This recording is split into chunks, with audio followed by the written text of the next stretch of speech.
बिस्मिल्लाहिर्रहमानिर्रहीम। फिस्टुला क्या होता?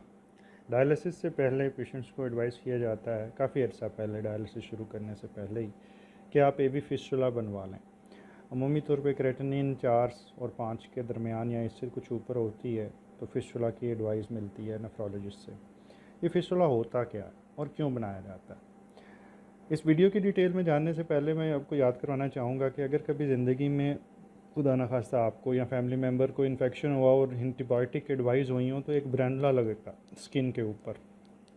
अब वो जब लगता है तो पता चलता है एक इंजेक्शन के बाद जब अगले लगाने की बारी आती तो वो ब्लॉक हुआ तो फिर स्टाफ नर्स या डॉक्टर उसको फ्लश करते हैं और वो बड़ी तकलीफ़ दे होता है और उसकी वजह ये बताते हैं कि सर खून जम गया था इसके अंदर।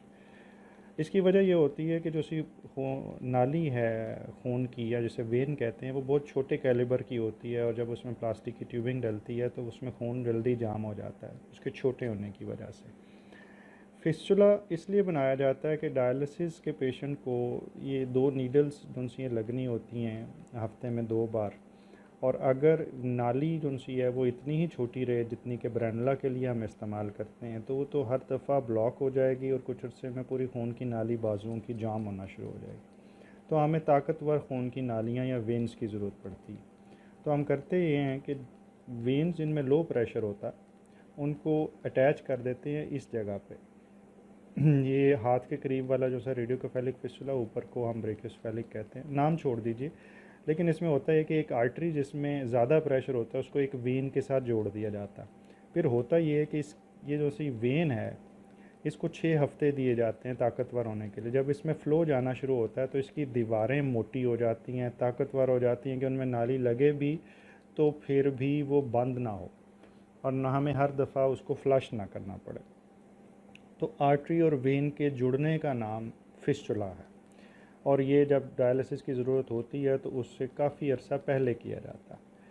अब इसके अंदर अगर गौर किया जाए कि ये किस तरह काम कर रही है तो फ़्लो इधर से आर्टरी से आएगा और वेन में जाएगा और फिर यहाँ से आर्टरी ये जो सी नीडल लगती है डायलिसिस मशीन की तरफ जाएगा और धुल के वापस आएगा और ये सीधा हार्ट की तरफ चला जाता है।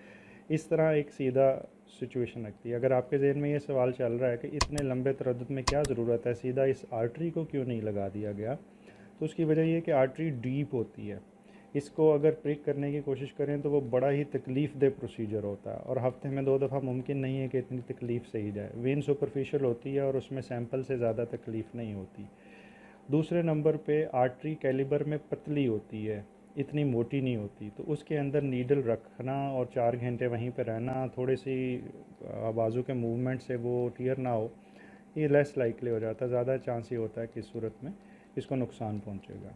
यहाँ मैं ये बताता चलूँ, डायलिसिस जब शुरू में स्टार्ट हुआ था तो आर्टरी को प्रिक किया जाता था, लेकिन ये सिचुएशन तकरीबन 1987 के बाद से ख़त्म कर दी गई जब से फिस्टुला नीडल हमारे पास आई। अब फिस्टुला क्यों बनता है ये सवाल का जवाब तो आपको मिल गया। अब दूसरी चीज़ होती है कि फिस्टुला के साथ एक लफ्ज़ यूज़ हो रहा होता है ग्राफ्ट। अगर किसी की खून की नालियाँ जो ये ब्लू वाली है ये वेन है और रेड वाली आर्टरी है, अगर ब्लू वाली नाली जो उनसे ये कमज़ोर हो या यूटिलाइज़ हो गई हैं या फिस्टुले बार बार बंद हो गए हों तो उस सूरत के अंदर फिर ग्राफ्ट डाले जाते हैं। यहाँ पहले जो सी ऊपर वाली तस्वीर है इसके अंदर एक एंड टू साइड जो सा है अनास्टोमोसिस दिखाया गया एक फिस्टुला का। अब इसको छोड़ दीजिए, नीचे जो से अगर नाली देखें तो ये ब्राउन कलर की एक इसमें ये गोल और इसमें सीधी ये ग्राफ्ट है। ये एक प्लास्टिक का मटेरियल होता है जो स्किन में डाला जाता है और ये एक मसनूई नाली का काम करता है। इसमें एक आर्टरी को एक वेन के साथ जोड़ दिया जाता है अगर जिस्म के अंदर वाली वेन्स इस काबिल ना हो।